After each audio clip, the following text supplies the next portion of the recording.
Until 2025, they held the record for the best win percentage in NBA history. Their coach, Greg Popovich, is the winningest coach of all time. Coach Popovich is not the Spurs. He's the NBA. From 1997, when they drafted the best power forward ever. You hear a lot of other people say Tim Duncan is the greatest power forward to ever play the game. I agree with that. To 2017, the San Antonio Spurs won 50-plus games in 17 consecutive non-lockout seasons. They never beat themselves, and that is exhausting for the other team. For 20 years, the Spurs were a synonym for excellence, discipline, teamwork, unselfishness, and finding great players in the draft.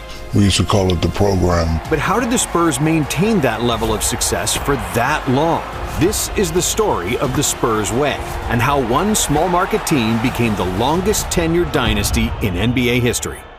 The Spurs were founded in Dallas in 1967 and were named the Chaparrals, competing in the ABA. In 1973, the franchise relocated to San Antonio and was renamed the Spurs. 3 years later, they were one of 4 ABA franchises that joined the NBA when the leagues merged. But unlike the Pacers and the Nets, who struggled for years after joining the NBA, the Spurs hit the ground running, qualifying for the playoffs in 7 consecutive seasons. Led by the Iceman, George Gervin, the Spurs made 3 conference finals in that span, with Gervin winning 4 scoring titles. However, when Gervin and center Artis Gilmore got older and left the team, San Antonio missed the playoffs for just the 2nd time in franchise history. But in return, they won the ultimate prize for all losing teams, the #1 draft pick in the 1987 draft. The San Antonio Spurs select David Robinson from Navy.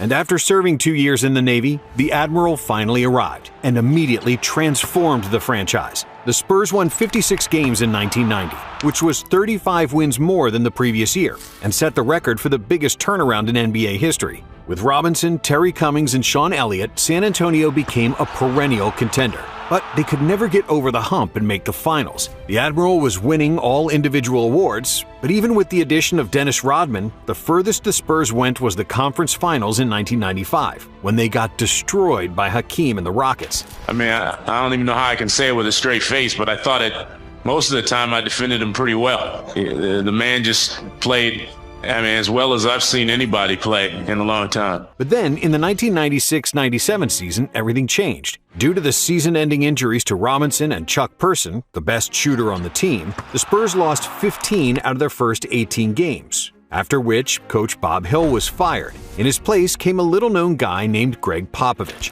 I'm honored to have the opportunity to accept this challenge and work with the Spurs, and the only guarantee I'll make is that I'll work with every fiber of my body to make the situation more successful than it already is. Who had previously worked as a general manager of the team and had no head coaching experience at the highest level. The Spurs finished the season with just 20 wins. But it was a blessing in disguise, because they got lucky once again, winning the draft lottery for the 2nd time. Coach Pop knew all along who he wanted to select with the first pick. But before he made the final decision, he did something extremely unusual, flying over to the U.S. Virgin Islands to meet the best collegiate player in the country. Over the next 3 days, a 21-year-old big man and a 48-year-old coach spent the entire time on the beach, talking about life, family, priorities, almost everything except basketball. But when he returned to San Antonio, Popovich knew that Timothy Theodore Duncan was the right man for his franchise. The San Antonio Spurs select Tim Duncan from Wake Forest University. So it really strengthens us rebounding-wise, shot blocking, overall defense, obviously, and he also can score. So it brings back another scorer on the court. So it makes us a pretty dangerous club because we can attack from a lot of angles. In the 1998 season, Duncan immediately proved that Pop chose correctly, averaging 21 points, 12 rebounds, and 2.5 blocks on 55% shooting. The Spurs won 36 games more than the year before, which broke their own record for the biggest single-season turnaround in NBA history. Timmy won Rookie of the Year, made first-team All-NBA, and finished 5th in voting for MVP and DPOY. And to say that he had a dominant rookie season would be an understatement. But after they defeated the Suns, the Spurs lost in the second round of the playoffs to a much deeper Jazz team.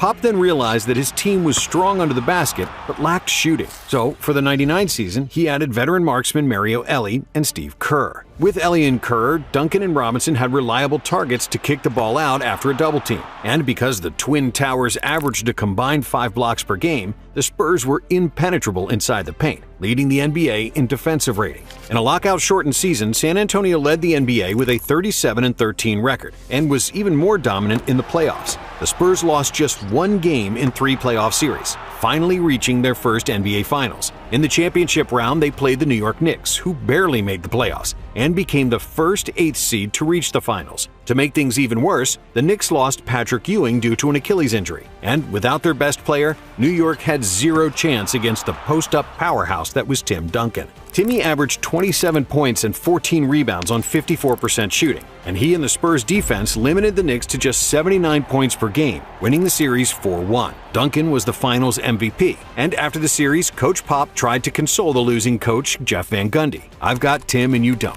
That's the difference." In the 2000 season, Duncan and Robinson were named to both the All-Star and All-NBA teams. But after Timmy suffered a knee injury late in the season, the Spurs couldn't cope with the Suns, losing in the first round of the playoffs. In 2001, the Spurs once again dominated in the regular season with the best record, best defense, and with Duncan finishing second in MVP voting behind Allen Iverson, and third in voting for Defensive Player of the Year. In the first 2 playoff rounds, the Spurs easily defeated Minnesota and Dallas, but in the conference finals, they had no answer for Shaq and Kobe, as the Lakers swept the series. With the retirement of small forward Sean Elliott, who spent 11 seasons with the franchise, the looming retirement of David Robinson, and the overall old age of the team, Popovich realized he needed to inject new blood into the team and surround Timmy with younger players. Enter Tony Parker. The skinny French point guard was a complete unknown for the majority of the NBA, and everyone was in shock when the Spurs selected him with the 28th overall pick. The San Antonio Spurs select Tony Parker of Racing Club Paris. Back then, the rest of the league thought European players were soft and unfit for the NBA. But the Spurs thought differently, putting more value on fundamentals and basketball IQ that European players honed since they were kids. Now, the Spurs owner, Peter Holt, wasn't a poor man, but he wasn't rich either, at least when you compared him to other billionaire owners. Like the NBA version of Moneyball, Holt, Popovich, and assistant general manager R.C. Buford had to think outside the box to find quality players, because they didn't want to overpay established stars, and they weren't a desired destination for top free agents. Even though the rest of the league looked at scoring and athleticism as primary values, the Spurs way was different. They've put more emphasis on attributes like players' intelligence, cultural fit, and the potential to learn. And because other teams weren't looking for these things, there was less competition for these players, who were available for less money. Other than scouting players in Europe, the Spurs also heavily relied on player development. While star players were certainly better if you wanted to win immediately, they often came with an ego. On the other end, when you get a player who still has to prove himself, then you could teach and mold him to buy into the team concept, which was one of the main postulates of the Spurs way. One of the Spurs' greatest assets has been Chip Engelland, the best shooting coach in the league, who morphed many players into great shooters. With Holt, Popovich, and Buford having tremendous working relationships and trust in one another, the franchise leadership was top-notch, far superior to other franchises, where owners, coaches, and general managers were often pulling in different directions. RC and I have done everything together, says Popovich. From day one, we've done everything together, and our groups have done everything together. Managers are in coaches' meetings, we're in the managers' meetings, and walk in as we please. We talk about it, argue about it, have a beer or wine, and move on. We've done it all together. With such a great structure at the top, the Spurs rarely missed the target in the draft, and they never added players who didn't have the necessary attributes for their system. And after they drafted Parker in 2001, they also added a second-year wing Steven Jackson and Bruce Bowen, who was the epitome of the Spurs' way of finding talent. Bowen went undrafted in 1993, and then bounced around Europe and the NBA for almost a decade, until the Spurs recognized that his gritty defense and shooting ability would fit like a glove next to Tim Duncan. And soon, Bowen would unofficially become the first 3-and-D player in NBA history. In the 2002 season, Tim Duncan had the best year of his career, averaging 25.5 points, 12.7 rebounds, 3.7 assists, and 2.5 blocks per game, finally winning an MVP award. But even though the Spurs won 58 games and had the second best record in the NBA, they once again fell to the Lakers, losing 4-1 in the second round. After the 2002 season, R.C. Buford officially became the general manager of the franchise, adding a player who would prove to be one of the best draft choices in NBA history. With the 57th selection, the San Antonio Spurs select Emmanuel Ginobili from Argentina. Back in 1999, the Spurs drafted Manu Ginobili with the 57th pick. And just like with Tony Parker, nobody had any idea who Ginobili was. I sit at home, I watch the draft, and we pick people that I've never heard of. Sitting there, Emmanuel Ginobili. Who did we just pick? I was like, oh yeah, he's going to be great, he's this, okay, Pop, whatever. But in the next 3 years, Manu became the best player in Europe, winning every possible trophy in the second best league in the world, and also leading Argentina to a silver medal at the 2002 FIBA World Cup, beating the USA in the group stage. Buford, who first scouted Ginobili, saw that his prized talent was ready to come overseas, and Ginobili joined the Spurs for the 2002-03 season. After a somewhat disappointing rookie season, Tony Parker blossomed in year 2, and it probably wouldn't have been possible with any other franchise. Not only because nobody else would have even drafted him, but they wouldn't allow an unproven rookie to make mistakes next to the league MVP. But the Spurs were different, starting Parker and playing him 29 minutes per game in his rookie season. So when the 2003 season came, Tony was ready. Stronger and better adapted to the NBA game, Parker was one of the fastest players in the league, improving his averages to 15 points and 5 assists per game, becoming the second leading scorer on the team. With Ginobili, Popovich was losing his mind because Manu played purely off instinct. He was completely unpredictable and moved at a frenetic pace. Half the time, even he wasn't sure what he was going to do next. Manu was making crazy no-look passes that no other player would even think of, let alone try in a game. But even though it drove his coach crazy, somehow there was a method to Manu's madness, because it worked. He took 5 years of my life away. At first I thought he was crazy, but then I realized I couldn't change him, and I just let him play his way. He shortened my life, but he brought a dose of unpredictability that we were missing, Popovich. With the emergence of Parker and Ginobili, along with young point guard Speedy Claxton and forward Steven Jackson, the Spurs had a great mix of youth and experience, with veterans such as David Robinson, Steve Kerr, and Steve Smith. But in the center of everything was Duncan. At the age of 26, in his 6th NBA season, Duncan was at that sweet spot where athleticism and experience meet, resulting in another MVP year, with averages of 23 points, 13 rebounds, 4 assists, and 3 blocks per game. Timmy led the Spurs to the best record in the league, but after they got past the Suns, in the second round awaited their arch nemesis, the Shaq and Kobe Lakers, who defeated them in the previous 2 seasons. However, this time, the Spurs were deeper and better balanced offensively and defensively, defeating the Lakers in 6 games. In the conference finals, the Spurs beat Dirk and the Mavericks in 6 games to advance to their second NBA Finals, this time against the New Jersey Nets. And even though the Nets had the best point guard in the NBA in Jason Kidd, and a gritty defensive team that played well together, they didn't have anyone who could stop Tim Duncan. In the deciding Game 6 of the series, Duncan had 20 points, 20 rebounds, 10 assists, and 8 blocks, nearly getting a quadruple-double in what was one of the best finals games of all time. The Spurs won the championship. And now this. Congratulations, San Antonio, for your 2003 NBA champion, San Antonio Spurs.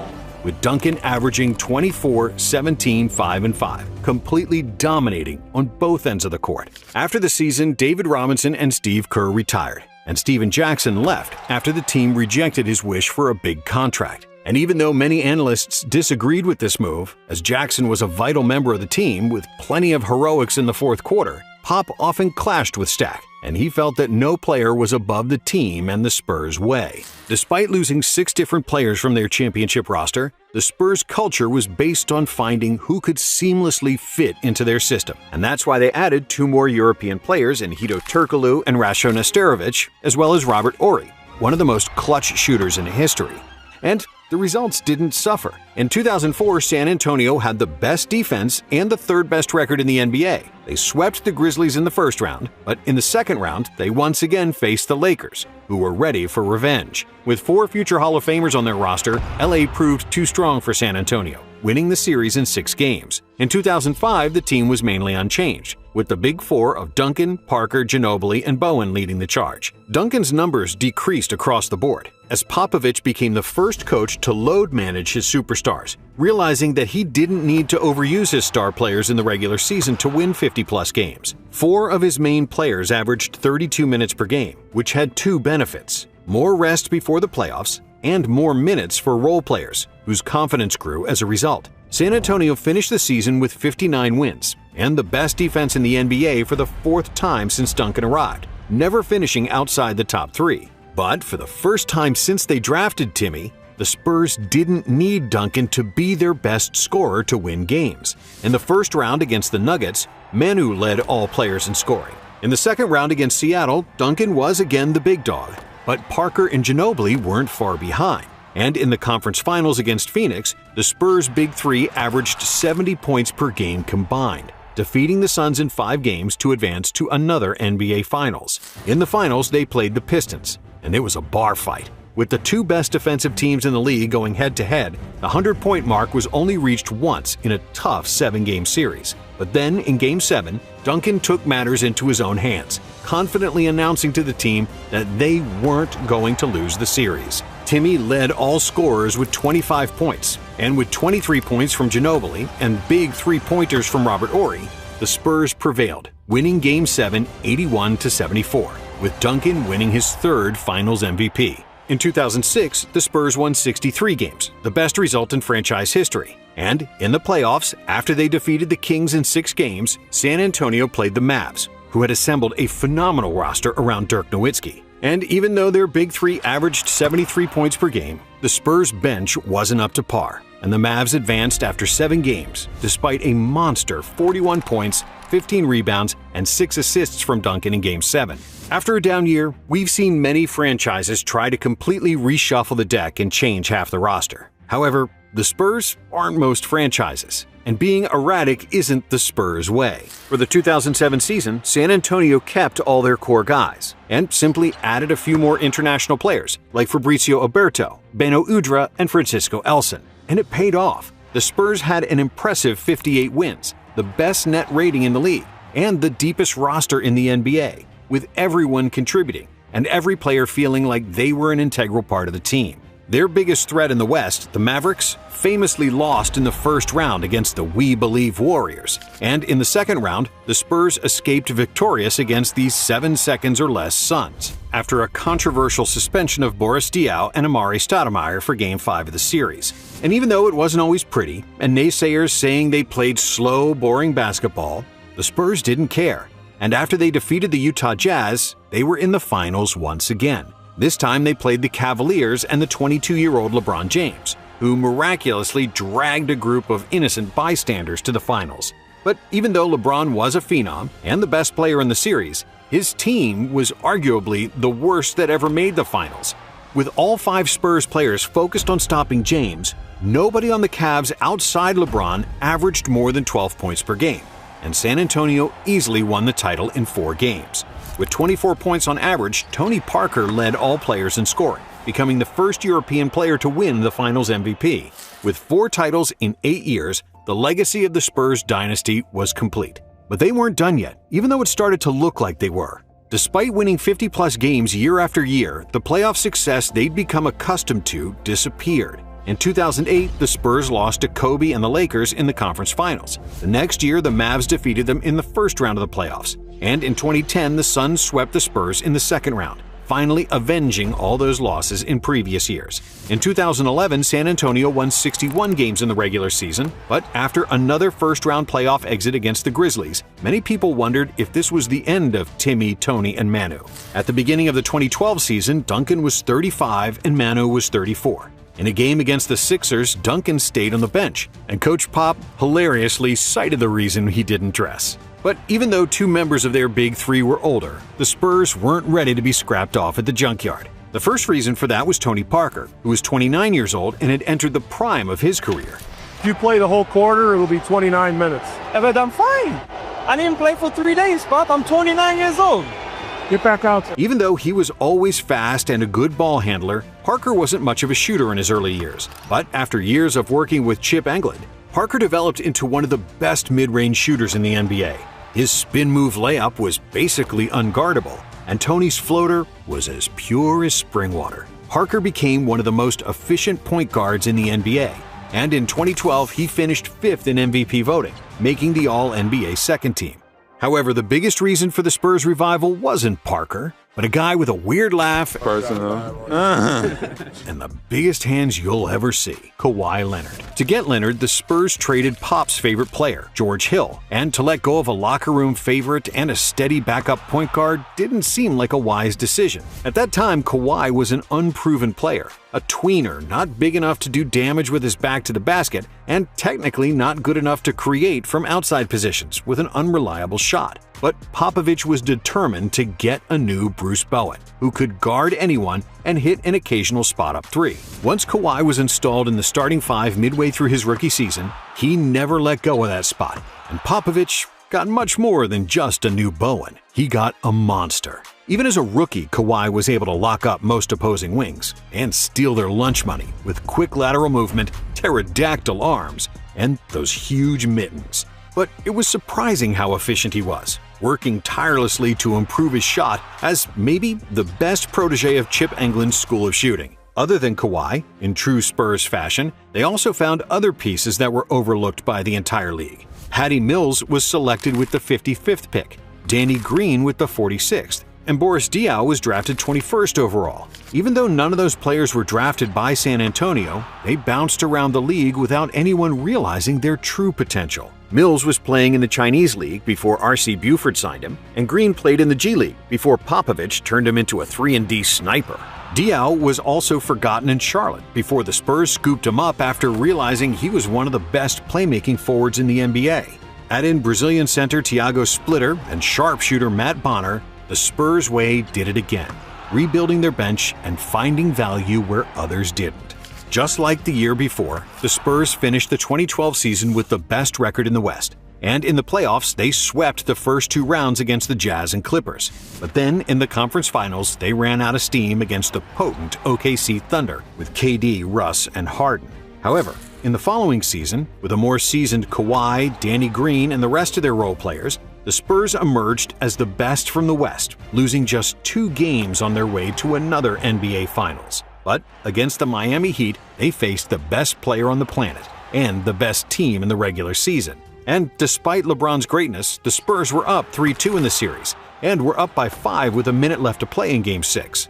NBA representatives had already started rolling out the red carpet and bringing the Larry O'Brien trophy when a desperation 3 by LeBron cut the Heat's deficit to 2.